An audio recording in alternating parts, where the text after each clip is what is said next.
And then I thought, like, what is linen really to me? Because I recognize linen straight away because of the way it cracks, or not cracks, wrinkles. Wrinkles. Thank you.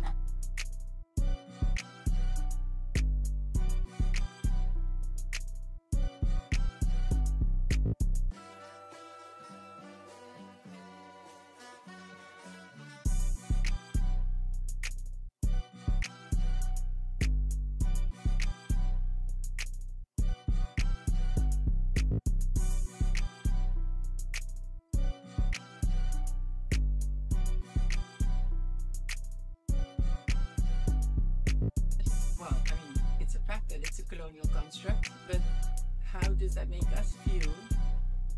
As in, we live here. The residency was about decoloniality in the Netherlands, but I think it's really interconnected. Like coloniality is a worldwide phenomenon. It's not something that you can pinpoint in one place. It's really something that has touched all of us in some kind of way. Nasty one. Decolonasty. Decolonasty. Love it.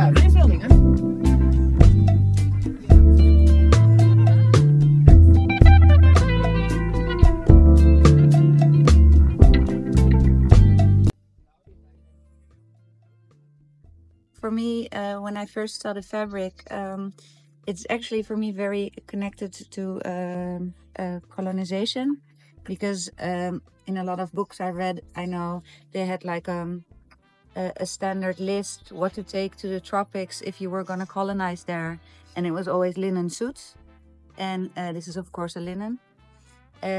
So my first feeling was that I really don't like the material. So it made me a little bit destructive, and it gave me some destructive feelings. So first I started here with some burns, and then I thought, like, what is linen really to me? Because I recognize linen straight away because of the way it cracks, or not cracks, Wrinkles. wrinkles. Thank you. So I tried to draw the wrinkles, and for me it's very much connected to the silence of the colonization, and the way in my family it's not done to talk about it, which also gives me a feeling that I don't know how to talk about it a lot of the time.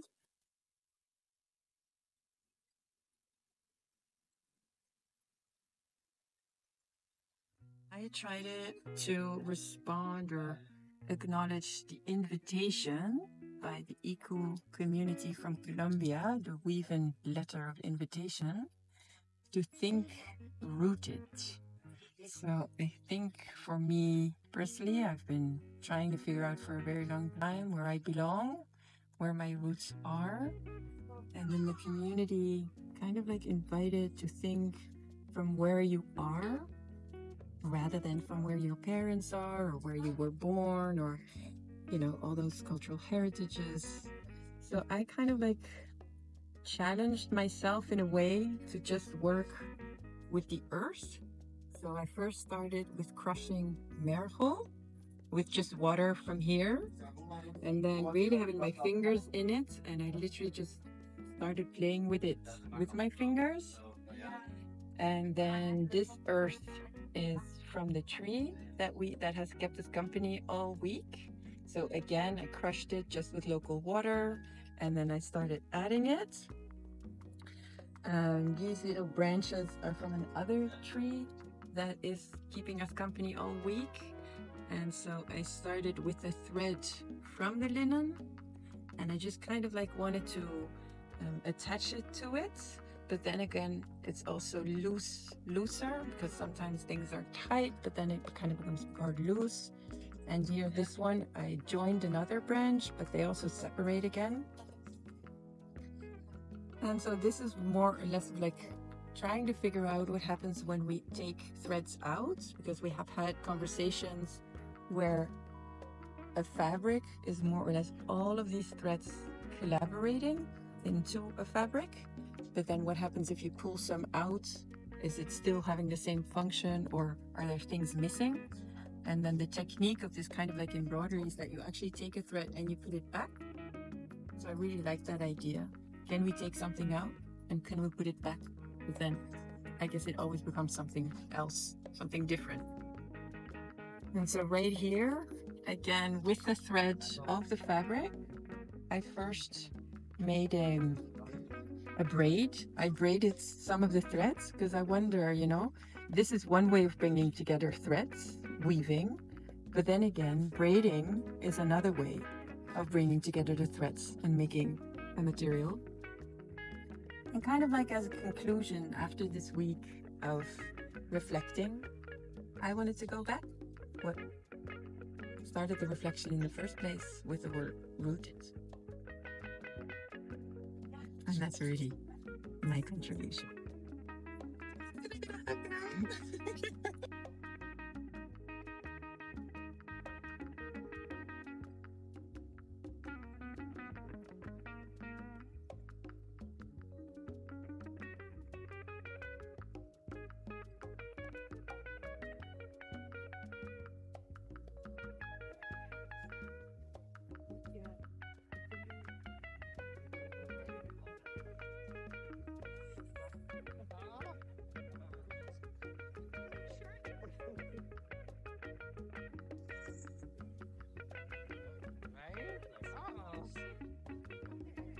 Here we see some raw materials that got picked up during walk together as a collective. This was first actually from here to here. No, this one was from the walk at the St. Petersburg. This one is from the garden at the Masters where we are right now, and this one is from a walk that I made with Kuiyu.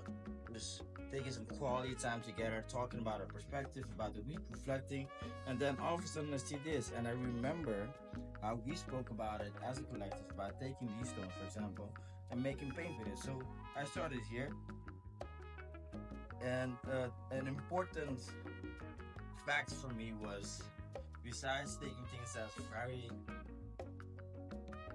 much found here in Maastricht, for example, this street cobblestone that just beat with a hammer and grind it to a paste and actually made some kind of orangey red pigments to actually be in the moment. So if you follow me outside,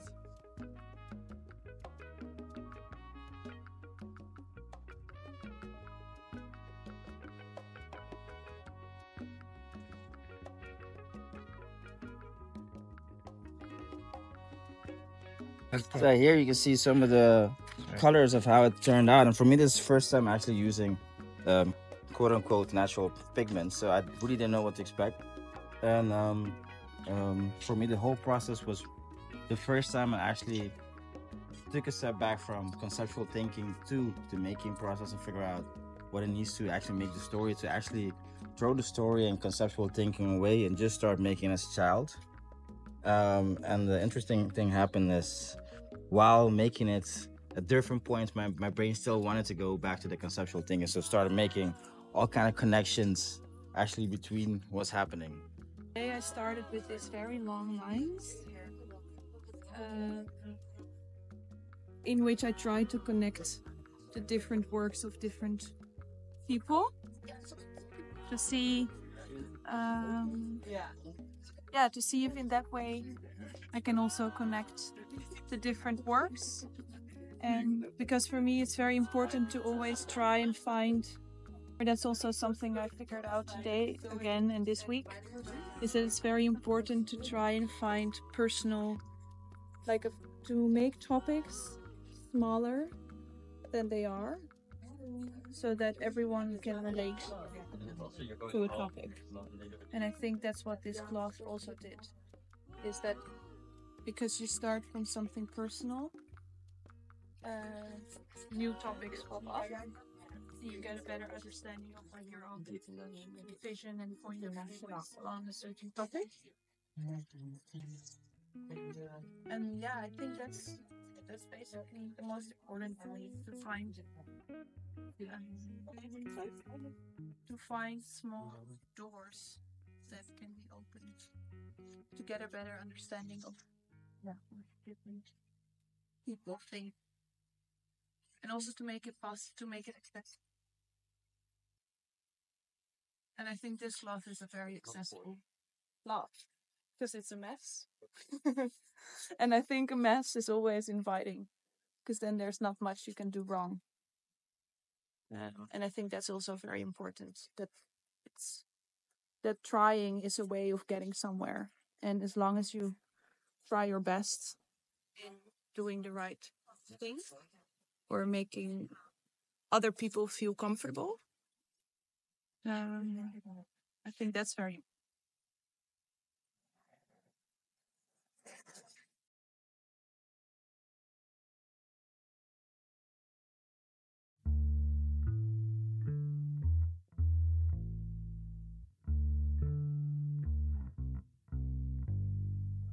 Hi, my name is Willemien Ippel. I'm from Crafts Council Nederland.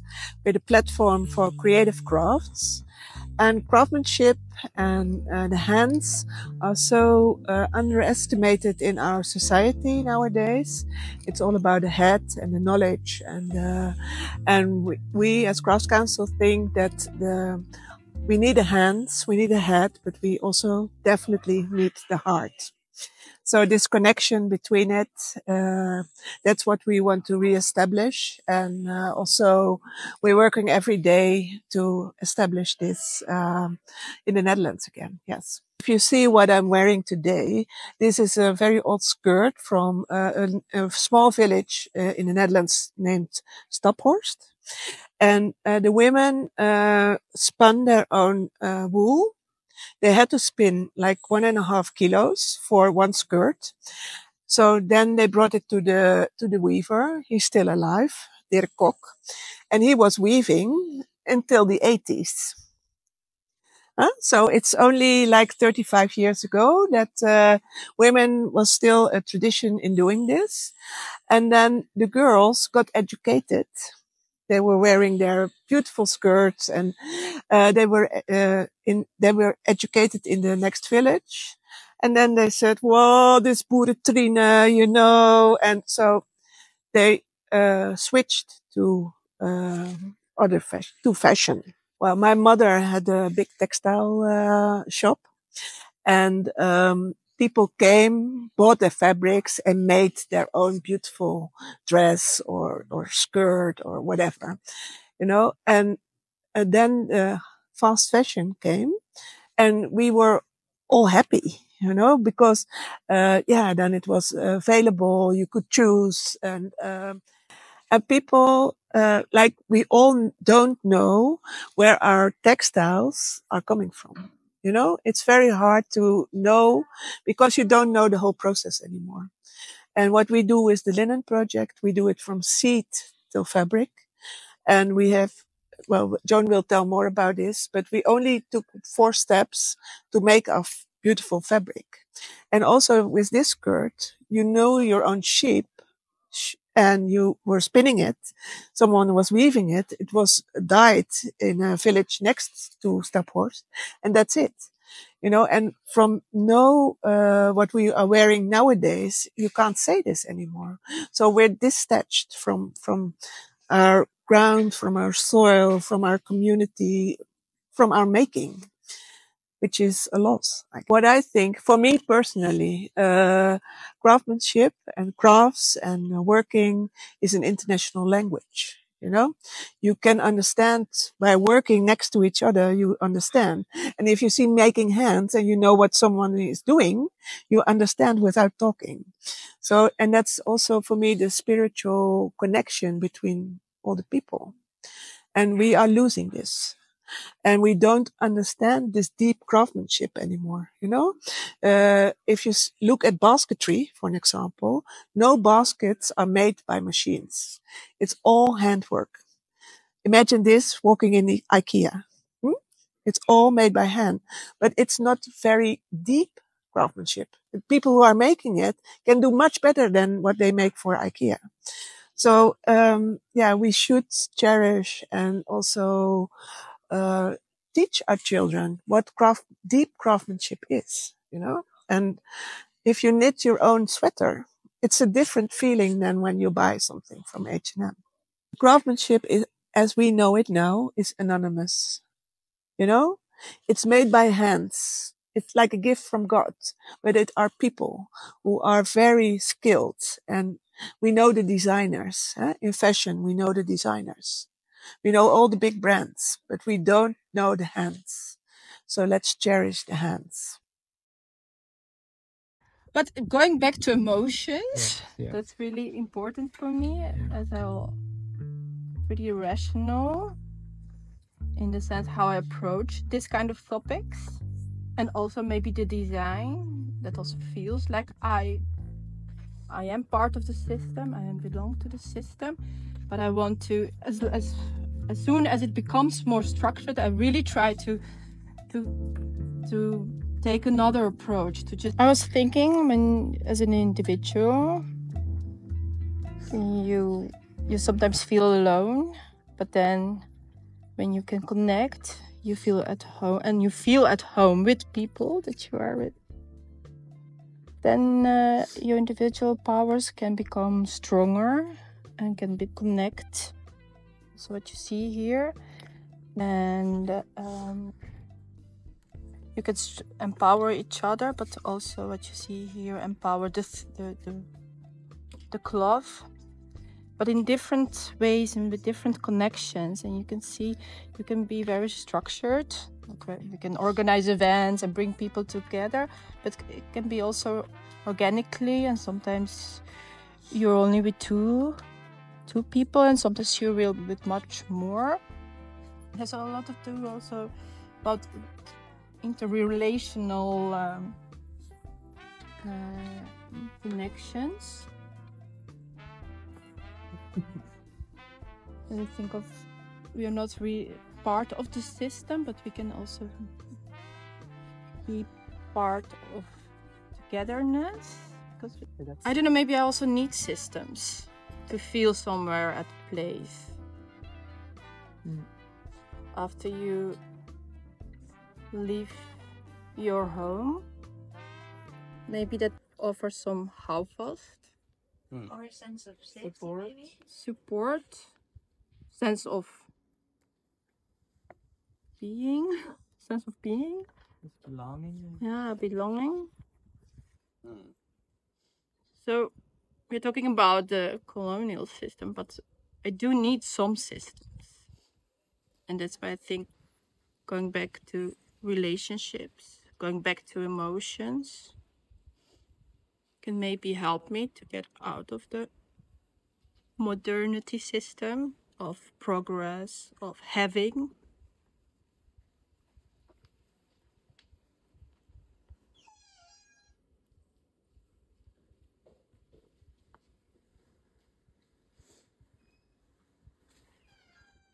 And while doing this, I also reflect on different relationships that I have and how I can cherish them and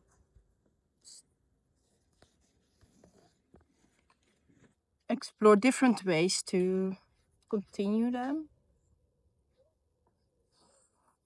Even if you don't see each other, that's like we talked about caring for each other. That, and some answers were, or someone's answer was, yeah, but it's just caring for someone. I don't know. I had relationships and friends that said to me, but you're not calling me. We don't see each other so often. But that's, yeah, what's caring then? We maybe also see it very, maybe we forgot a bit, like, how do we want to be cared of as well? Not only how we want to care for someone else. And I think I had some inspiring ideas for that this week. Like you said it, maybe we just have to ask the other, how do you want to be cared of? And start a conversation about that. But can you also offer that care for the other? So there are some answers or ideas to think about. They'll always bring new questions in my mind. And I think that's very valuable for me. Then I don't feel stuck in the system anymore.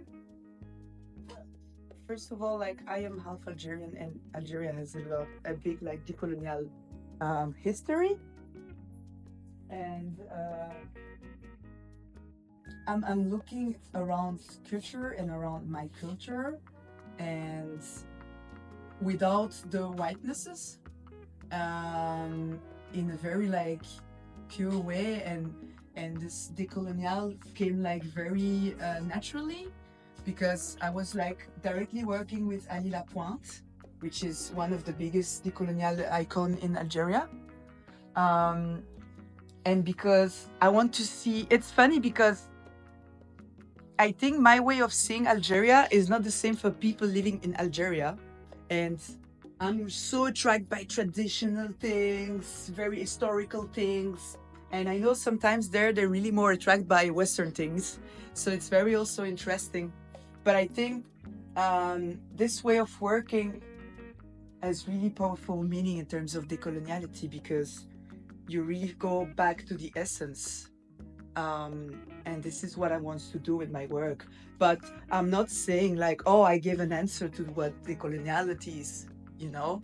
This is, for me, pure, like, discovering every day. And it's a lot of also discussion with other people, other artists, or the designer. But decoloniality also means that you work in a more sustainable way, you know, with people, but also with your collaboration, but also by using material that is left over to, you know, taking care of what is going on, the earth and things like this. And this is also powerful in decolonial, because you don't go there and take in use for your own fashion brand.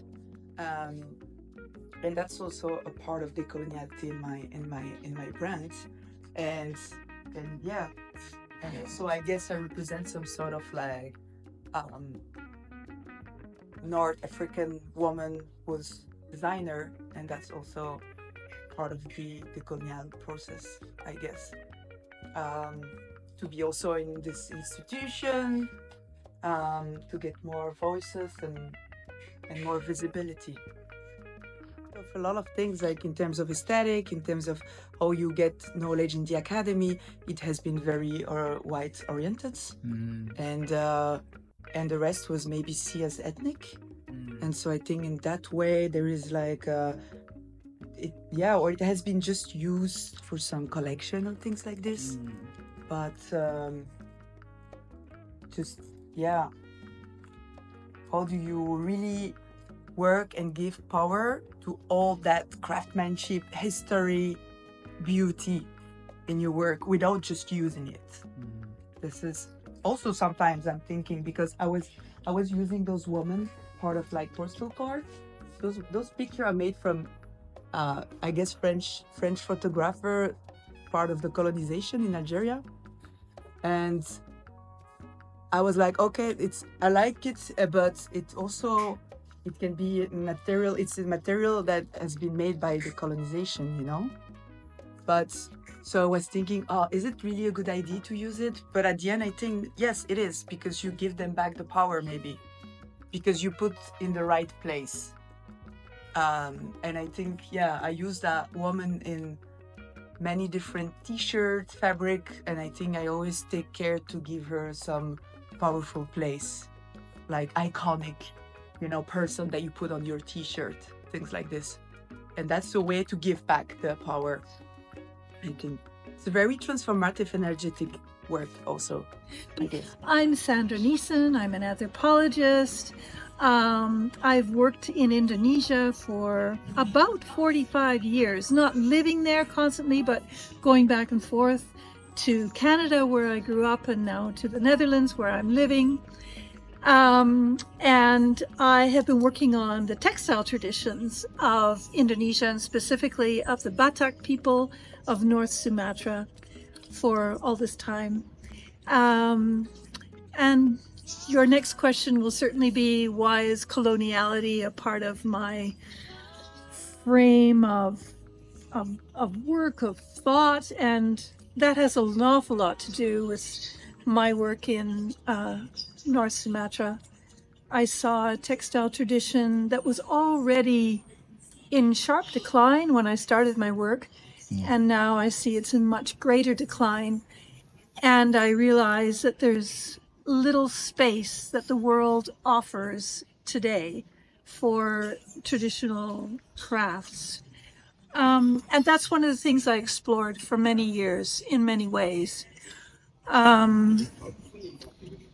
It's a matter of concern for me, not just because I liked the aesthetic of the textiles, but because I saw there was no space for the people to express themselves as they had done historically for their entire culture.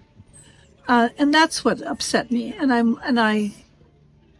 that's been on the focus of my work, specifically related to how does fashion limit the creative space of people, the self-determination of people.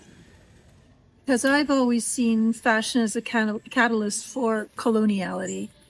The word fashion itself suggests a Western tradition, and it erases all other traditions.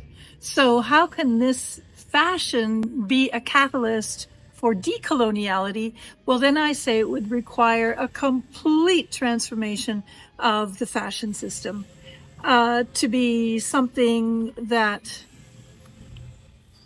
in a sense paves the way or shows how alternatives can be structured.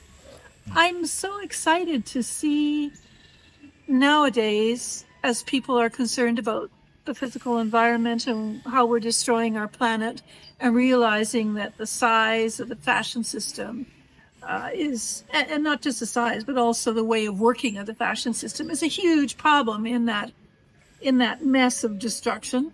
And people are working on alternatives. And that's where I see the decoloniality. It's encouraging expression of indigenous groups. In the West, we've eroded, erased, denigrated indigenous systems of dress and ways of doing. And now if there's pride and desire to take it up and insist on a way of being, that's decoloniality. And it's also the destruction of the fashion system, which I support. It's a colonial system. We don't want it. Go away, fashion system. And yes, welcome the alternatives. Well, I think that a lot of people have seen throughout the world that fashion is a way to get ahead, to make themselves count in the Western system. Status, wealth, high profile. And when you've been erased as an indigenous people or ignored, then what you want is to be counted, to stand up and say, yes, we have talent. Yes, we have something to show. But then you're also playing within the framework, within the terms that the fashion system has offered. And I would say, make your own terms, play within your own terms. That would be decolonial fashion construction. It won't be chasing after the rainbows that are offered, or at least the status and the wealth and the profile that's offered by the fashion system. It would take a different mindset. And it won't be easy. Mind you, working in the fashion system isn't easy either. It's an exploitative, hierarchical system. And a lot of people become disabused of the beauty of fashion by working within the system. So don't even go that route.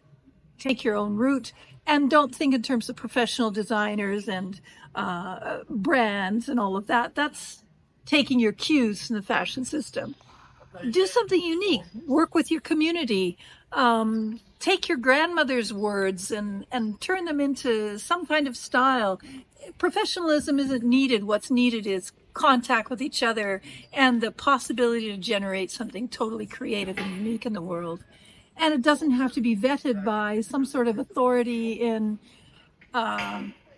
France or London. Do it on your own terms, and all the power to you.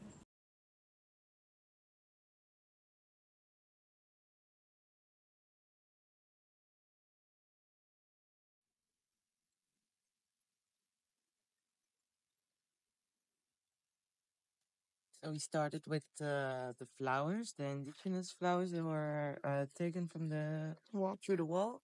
That brought it here, and we tried to smash them into the into the fabrics, incorporate them.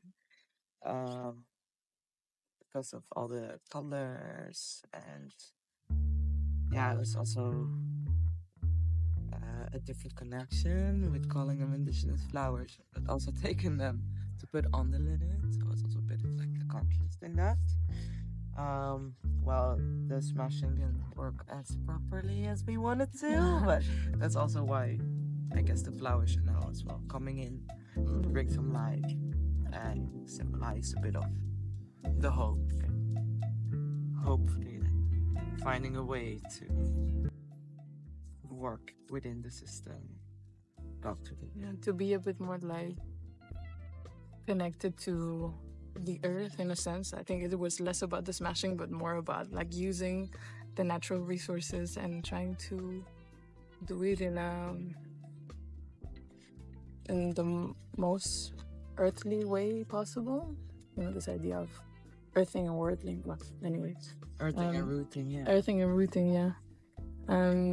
So that was a bit like the idea behind what we did. We also tried to steam it to see what came out of it. So it was a lot of experimentation. So with the sun and so yeah.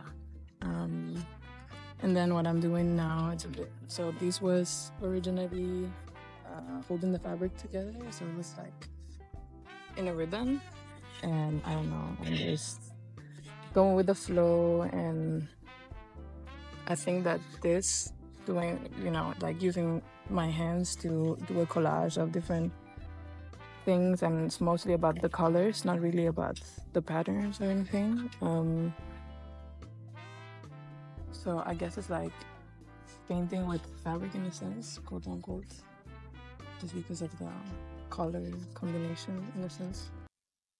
That has also been such an enriching experience. Yeah. Seeing the cloth and see how much richness there is in the way of working, the materials, the way everybody works by themselves and then combines it together is really a beautiful process. Yeah, and the fact that I really liked learning about everybody else's perspectives on coloniality, because of course you're in your own world and you have your own experience, but it's very nice to connect. We don't get that chance to do that in our daily lives, I feel like. So it's very nice to have had the opportunity to pause during the week, and yeah, reflect and disconnect from our daily chores, and really be able to actively listen to other people's stories and perspectives that haven't really heard before. I find it weird to say, oh, I'm Dutch, which as far as like, but it seemed like we have a lot of, in our program, we also have non-binary performers, and sometimes when we have kind of like to invoice, they would say like, oh, this is my administration name. So it's like, oh, it's so interesting. Like there's like, so funny that because of the bureaucracy, we exist in a way that is kind of, this is how system classifies us, which is weird also. Like, oh, this is, so I'm that because that's where I'm registered. Yeah. But it's, at the same time, in my case, like my father in Italy is Russian. So actually on paper, I have now a Croatian father and Dutch mother, which is weird and weird. And then, yeah, so like, oh, how that changes administratively, while we're kind of the same people that were before we came here. So it's like, so how administration is also putting Yeah. something on you. And also this idea that I think in the Netherlands you can't have multiple nationalities, right? No, At least they try to minimize it to a maximum, I right? had to write. Yeah, you see? We had to sign the document that we reject our initial nationality to get the Dutch How violent is that, no? Yeah, that's very bad. That's weird. And my mom had to do that for me and my sister because my dad was not around. She had an Indonesian passport, so she was like, I have to have a Dutch passport, otherwise she cannot stay. But also it And then we depends. get to be alone. It depends on the context. I guess. But I mean, in this context, of course.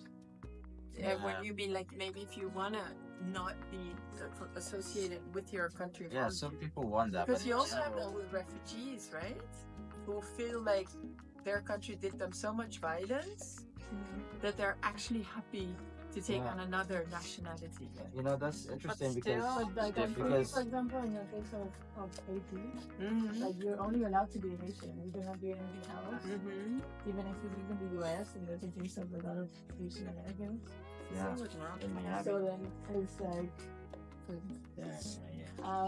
but the thing is that I do understand it because then it's also a sense of pride, you know, you're doing that.